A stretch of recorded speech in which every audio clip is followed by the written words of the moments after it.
यो कथा हो शिलाको। एउटी गाउँकी साधारण केटी, तर जसको जीवन भने साधारण थिएन। शिला 22 वर्षकी केटी हो। गाउँमै हुर्किएकी, गाउँमै रमाएकी। उसको परिवार धेरै धनी थिएन, तर खान लाउन राम्रोसँग पुग्थ्यो। कृषि गरेर सानो जीवन चलिरहेको थियो। शिला आफै पनि गाउँकै स्कुलमा पढाउँथे। एउटी जिम्मेवार, शान्त र मनमिल्ने शिक्षिका। गाउँको जीवनमा ऊ निकै सन्तुष्ट थिए। उसलाई सहरको भिडभन्दा गाउँको शान्ति निकै प्यारो लाग्थ्यो। एक दिन उसको स्कुलमा काठमाडौँबाट केही भोलिन्टियर्सहरू आए। बच्चाहरूलाई सहयोग गर्न कपडा, झोला, किताब, कापी र स्कुललाई आर्थिक सहयोग पनि गरे। त्यो दिन स्कुलमा एकदमै चहल पहल थियो। खाजा खाने समय पनि भयो। त्यही क्रममा एकजना केटा शिलाको नजिक आए। नमस्ते, तपाईँ शिला हो? शिला पनि अचम्म मान्दै मुस्कुराउँदै भनिन्, हजुर हो, तपाईँ चाहिँ? म रमेश, काठमाडौँबाट भोलिन्टियर गर्न आउनुभएको मध्ये म पनि एक हुँ। यति भनेर रमेशले शिलाको बोल्ने तरिका, उसको सादगी, उसको मुस्कानको निकै प्रशंसा गर्यो। शिला अलि लजाइन्, तर त्यसपछि उनीहरू बीच सहज कुराकानी सुरु भयो। त्यो सानो भेट थियो, तर बिस्तारै चिनजानमा बदलिहाल्यो। कार्यक्रम सकिएपछि सबै भोलिन्टियर्सहरू फर्किने क्रममा थिए। तर रमेशलाई भने 1 महिनासम्म त्यही गाउँमै बसेर विद्यालयलाई सहयोग गर्ने निर्णय तय भयो। त्यसपछि भने शिला र रमेश बीच अझ नजिकको सम्बन्ध सुरु हुन थाल्यो। विद्यालयमा उनीहरू एकदमै मिलेर काम गर्थे। एकअर्कालाई सहयोग गर्ने, हाँस्ने, मजाक गर्ने। शिलाले छुट्टीको समयमा रमेशलाई गाउँ पनि घुमाइन्। यसरी नै दिन बित्दै जाँदा उनीहरूको सम्बन्ध मित्रता भन्दा पनि धेरै गहिरो हुँदै गयो। विद्यालय सकिएपछि पनि मोबाइलमा कुरा भइरहन्थ्यो। राति अबेरसम्म च्याट, सानो सानो कुराहरू एक आपसमा साझा गरिरहन्थे। रमेश गाउँ आएको करिब 1-2 हप्तापछि नै उसले शिलालाई भन्यो, मलाई तिमी मनपर्छ शिला। रमेशको कुराले शिला चुप भइन्, तर उनको मनमा पनि त्यही भावना थियो। रमेशको व्यवहार राम्रै थियो, बोल्ने तरिका, ख्याल राख्ने बानी। शिला पनि रमेशप्रति तानिएकी थिइन्। अन्ततः दुवैले आफ्नो भावना स्वीकार गरे। अब भने उनीहरू सिर्फ साथी मात्र रहेनन्, माया सुरु भइसकेको थियो। रमेशलाई बस्नको लागि भने विद्यालयले एउटा घर मिलाइदिएको थियो, जुन शिलाको घर जाने बाटोमै पर्थ्यो। त्यसैले भेटघाट पनि झन् सजिलो रूपमा भइरहेको थियो। एक दिन विद्यालयको कामले उनीहरूलाई अर्को गाउँ जानुपर्ने भयो। दुवैजना सँगै गए। काम पनि राम्ररी नै सकियो, तर फर्किने बेला एक्कासी ठुलो पानी पर्यो। पानी रोकिएला जस्तो नै थिएन र गाडी पनि चलिरहेको थिएन। बाटो पनि बिग्रिए जस्तै थियो। घर जान सम्भव नभएपछि दुवैजनाले त्यही नजिकैको एउटा सानो होटलमा बस्ने निर्णय गरे। शिला र रमेश दुवै पुरै भिजिसकेका थिए। होटलमा एउटा मात्रै कोठा खाली थियो। अलि असहज भए पनि त्यही कोठामा बस्नुपर्ने भयो। शिलाले असहजता महसुस गरेको देखेपछि शिलालाई सहज वातावरण मिलाउँदै रमेशले भने, शिला, तिमी यही कोठामा आफ्नो लुगा फेर, म एकछिन बाहिरै बस्छु। तर शिलाले पनि रमेशको त्यो भिजेको लुगा देखिन् र आग्रह गर्दै भनिन्, तिमी यही कोठाको अट्याच बाथरुममा गएर लुगा चेन्ज गर। बेलुका दुवैले तातो खाना खाए। शिला कुर्तामा थिइन्, उनको लामो भिजेको कपाल अझै सुन्दर देखिएको थियो। रमेश केही बेर चुप लागेरै बस्यो।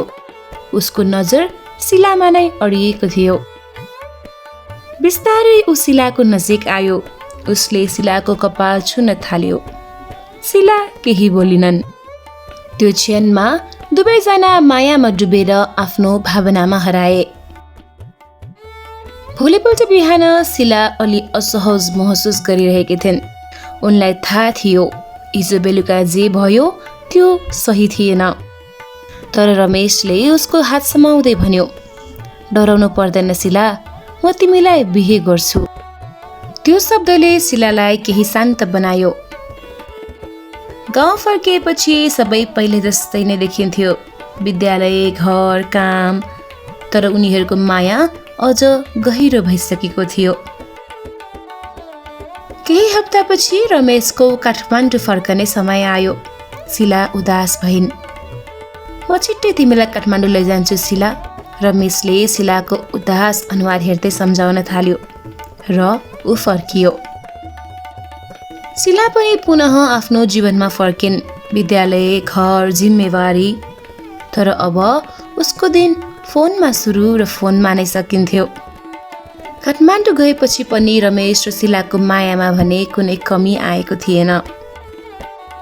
एक दिन शिला अचानक बिरामी भइन्। वाकवाकी, कमजोरी, उनको महिनावारी पनि रोकिएको थियो। शिलालाई कता कता डर लाग्यो र उनले जाँच गरिन्। जाँच गर्दा रिपोर्ट पोजिटिभ आयो। शिला स्तब्ध भइन्। उनको हात काम्न थाल्यो। उनले तुरुन्तै रमेशलाई फोन गरिन्। रमेश, म त प्रेग्नेन्ट भएछु। रमेश एकछिन त केही बोल्न सकेन। तर केही बेर शान्त भएपछि उसले शिलालाई सम्झाउँदै भन्यो, नडराउ शिला, म अब चाँडै नै गाउँ आउँछु र हामी बिहे गर्नुपर्छ। रमेशको त्यो शब्दले शिलाको मन शान्त भयो। शिला फेरि आफ्नो दिनचर्यामा फर्किन्। विद्यालय, घर, काम। तर उनले त्यो कुरा भने घरमा कसैलाई भनेकी थिएनन्। सबै कुरा रमेश र शिलामा नै सीमित थियो। एक दिन विद्यालयबाट फर्किएपछि सदाझै उनले रमेशलाई फोन गरिन्। तर फोन लागेन। बिजी होला भन्दै उनले आफूलाई सम्झाइन् र घरको काम गर्न थालिन्। खाना खाइवरी बेलुका फेरि उनले रमेशलाई फोन गरिन्। तर यसपटक भने रमेशको मोबाइल स्विच अफ आयो। शिलाको मन एक्कासी डरले भरियो। तर फेरि उनले आफूलाई सम्हाल्दै भनिन्, ब्याट्री सकिएर अफ पनि त भएको हुन सक्छ। त्यसपछि उनले एउटा मेसेज छोडिन् र सुत्ने प्रयास गरिन्। भोलिपल्ट बिहानै शिलाले मोबाइल उठाइन्। तर मोबाइलमा कुनै पनि मेसेज थिएन न कुनै कल नै थियो। शिलाले फेरि फोन गरिन्। तर अझै पनि मोबाइल स्विच अफ नै थियो। अब भने उनको मनमा अझै डर र चिन्ता बढ्न थाल्यो। 2-3 दिनमै आउँछु भनेर गएको मान्छे यसरी एक्कासी हराउनु। उनले बारम्बार फोन ट्राई गरिन्। तर हरेक पल्ट एउटै जवाफ, स्विच अफ। शिला र रमेशको कुराकानी नभएको 3 दिन भइसकेको थियो। कुनै खबर नै आएको थिएन। अब शिलाको मनमा नकारात्मक सोच आउन थाल्यो। कतै उसले मलाई प्रयोग गरेर छोडेको त होइन। यो सोचले उनलाई झन भित्रैदेखि तोड्न थाल्यो। शिला अब 2 महिना गर्भवती भइसकेकी थिइन्। तर यो कुरा अहिलेसम्म कसैलाई पनि थाहा थिएन। उनले आफूलाई धोका खाएको महसुस गरिन्। विश्वास टुटेको, सबै सकिएको जस्तो। बेलुका खाना खाइसकेपछि सबैको आँखा छलेर शिला एकान्तमा बसिन्। उनले पुनः फोन ट्राई गरिन्। तर अझै पनि स्विच अफ नै थियो। त्यसपछि शिला चुपचाप रोइन्। अब के गर्ने? यो प्रश्नले उनलाई निकै सताउन थाल्यो। गाउँको समाज, परिवारको इज्जत, आफ्नो भविष्य सबै एकैचोटि भारी भएर आयो। शिला खर्की एक्लै छोरी थिइन्। एउटा सानो भाइ पनि थियो। उनलाई लाग्यो मैले आफ्नो बुवा आमालाई धोका दिए। यो सोचले उनी भित्रदेखि टुटिन्। एक दिन बाहिर ठुलो पानी परिरहेको थियो। त्यो जाडो, त्यो वर्षा, जस्तो उनको मन भित्रै चलिरहेको थियो। एक्लै बसिराख्दा शिलाको मनमा अनौठो ख्याल आयो। अब म बाँचेर पनि केही काम छैन। केही क्षणकै लागि भए पनि शिलाको मनमा सबै अन्त्य गर्ने विचार आयो। तर उसको मनले भने अझै हार खाएको थिएन। रातभरि उनी छटपटाउँथिन्। निन्द्रा आउँदैन थियो। डर र चिन्ताले शिलालाई भतभत पोलिरहेको थियो। 1 हप्ता भइसक्दा पनि रमेशबाट कुनै जवाफ आएको थिएन। हजारौं पटक फोन मेसेज गर्दा पनि कुनै जवाफ आएको थिएन। फोन अझै पनि स्विच अफ नै थियो। एक त केटी मानिस, त्यसमाथि विवाह अघि नै आमा भइरहेकी छिन् र बुबाको अत्तोपत्तो नै छैन। यस्तो अवस्थामा शिलाले आफूलाई के गर्ने र कसरी सम्हाल्ने भनेर कुनै भ्यू नै पाउन सकेकी थिइनन्। शिलाको मन निकै खाली भइसकेको थियो, तर पनि काम त गर्नै पर्थ्यो। सदाझै उनी विद्यालय गइन्, तर उनको शरीर मात्र हिँडिरहेको थियो, मन त पहिले नै कता उडिसकेको थियो। विद्यालय पुगेपछि उनलाई प्रिन्सिपलको अफिसमा जानको लागि बोलाइयो। शिला बिस्तारै त्यहाँ पुगिन्। मनमा कुनै उत्साह थिएन, काम गर्ने कुनै मन नै थिएन। तर जब उनले ढोका खोलिन्, उनको नजर एउटा परिचित अनुहारमा पर्यो। त्यो रमेश थियो। शिला स्तब्ध भइन्। केही क्षण उनी विश्वास नै गर्न सकिरहेकी थिइनन्। अचानक उनी दौडेर रमेशको नजिक गइन् र उसलाई अँगालो हालिन्। आँसु नै रोक्न नसक्ने गरी भक्कानिएर रोइन्। त्यो क्षणमा उनले केही भुल्नै सकिनन्, बस उनी रोइ मात्र राखिन्। रमेशले पनि बिस्तारै नरौ भन्दै शिलालाई शान्त पार्न खोजे। केही समयपछि प्रिन्सिपल पनि अफिसमै आए। शिलाले आफ्नो आँसु पुछिसकेकी थिइन् र प्रिन्सिपलका अगाडि मुस्कुराएको जस्तो पनि गरिन्। उनी आफ्नो आँसु कसैलाई देखाउन चाहन्नथिन्। रमेश र शिलाको प्रेमबारे विद्यालय घर परिवारमा सबैलाई थाहा थियो। चाँडै नै विवाह गर्दैछन् भन्ने कुरा पनि विद्यालयमा थाहा भएको हुनाले प्रिन्सिपलले अड्कल काटिसकेका थिए कि रमेश र शिला अब विवाह गर्दैछन् र शिला अब विद्यालय छोडेर जाँदैछिन्। त्यही भएर पनि विद्यालयले शिलालाई सानो बिदाई गर्यो। त्यसपछि शिला र रमेश शिलाको घरतिरै लागे। शिलाको मनमा अनगिन्ती प्रश्नहरू थियो, तर समय नै मिलिरहेको थिएन। रमेशले शिलाको हात एकछिन पनि छोडेन। घर पुगेपछि रमेशले शिलाका बुबा आमासँग बिहेको कुरा गर्यो। रमेशको व्यवहार, बोली, बानी सबैलाई पहिले नै मन परिसकेको थियो। भोलिपल्टै काठमाडौँ गएर दुवै परिवार बसेर बिहे गर्ने निर्णय गरियो। त्यस रात रमेश शिलाकै घरमा बस्यो। बेलुकाको खाना खाइसकेपछि बल्ल शिला र रमेशले एक आपसमा कुरा गर्ने मौका पाए। दुवैजना एकान्तमा एकछिन चुप लागेरै बसे। शिलाको मनमा धेरै प्रश्न थियो। रमेश कहाँ हराएको थियो? किन उसलाई कुनै जवाफ दिइरहेको थिएन? किन उसलाई एक हप्तासम्म यति धेरै पीडा दिइरहेको थियो? तर शिलाले केही प्रश्न सोधिनन्। रमेश त्यहाँ भएकोमा नै शिलालाई ढुक्क महसुस भइरहेको थियो। उनले त्यसैमै शान्ति पाइरहेकी थिइन्। रमेशले लामो सास फेर्यो।